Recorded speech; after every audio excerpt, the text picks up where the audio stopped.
اعوذ بک من حمزات الشیاطین، بسم اللہ الرحمن الرحیم۔ وضرب اللہ مثلا للذین آمنوا امرأۃ فرعون۔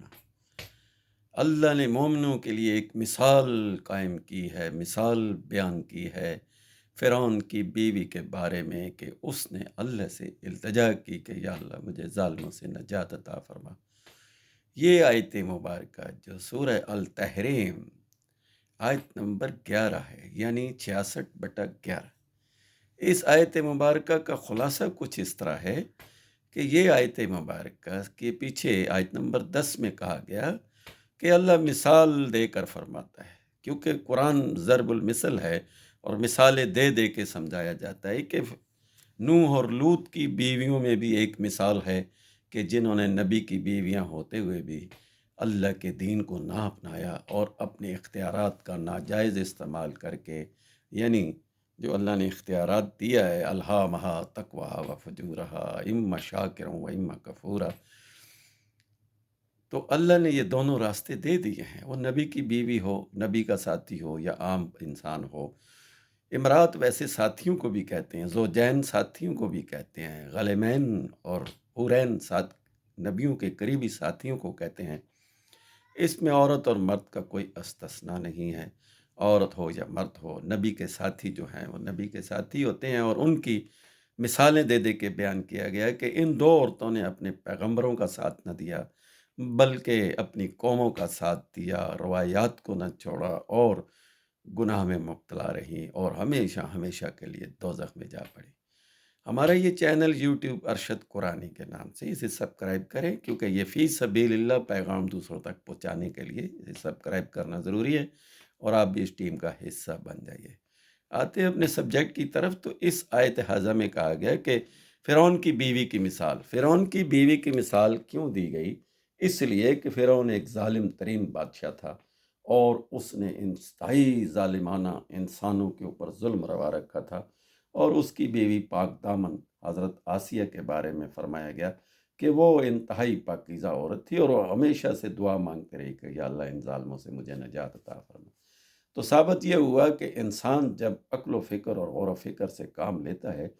تو وہ چاہے وہ ظالموں کا ساتھی مجبوری سے ہو یا ان کی زیر دست ہو، وہ اللہ سے ہی رجوع رکھتا ہے اور اللہ کی کتاب، اللہ کی رہنمائی میں کام کرتا ہے۔ تو فرعون کی بیوی کو حکم دیا گیا کہ تم فکر نہ کرو، اللہ نے تمہارا ایمان قبول کیا۔ اور دوسری طرف انبیاء کی بیویوں کو دیکھ لے جنہوں نے اپنے اختیارات کو غلط استعمال کیا اور اپنے بزرگوں کی روایات اور سنی سنائی قصے کہانیوں پر عمل کر کے اپنا وہ وقار کھو دیا جس میں ہمیشہ ہمیشہ کے لیے دوزخ، اور فرعون کی بیوی کو ہمیشہ ہمیشہ کے لیے جنت کا حکم نامہ ملا۔ اب آگے چلتے ہیں، آیت نمبر 13 میں کہہ دیا، 12 میں، کہ مریم کی بھی مثال سن لیں کہ اس نے ایک خانگاہی نظام میں بیٹھ کر اور اپنی عصمت کی حفاظت کی، اور ایک ایسے نبی کو جانا جو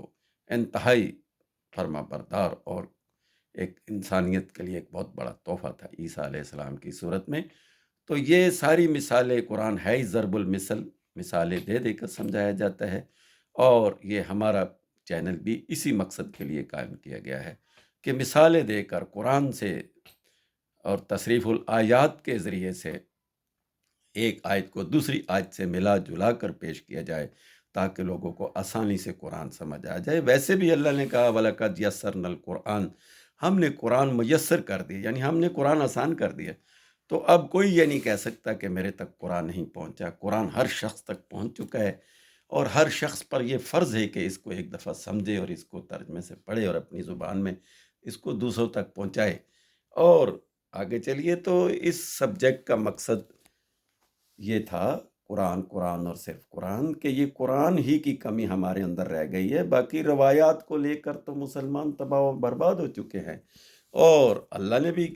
آزادی دی ہے، الہامہا تقواہا و فجورہا اما شاکرا و اما کفورا، شکر کرو یا کفر کرو، اور صبر کرو یا ناشکری کرو۔ اللہ نے آپ کو یہ ساری چیزیں الہام کر دی ہیں، مگر حساب ذرے ذرے کا ہوگا، واللہ سریع الحساب۔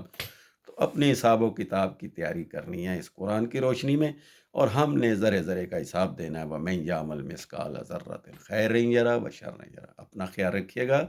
اللہ حافظ، سلام علیکم۔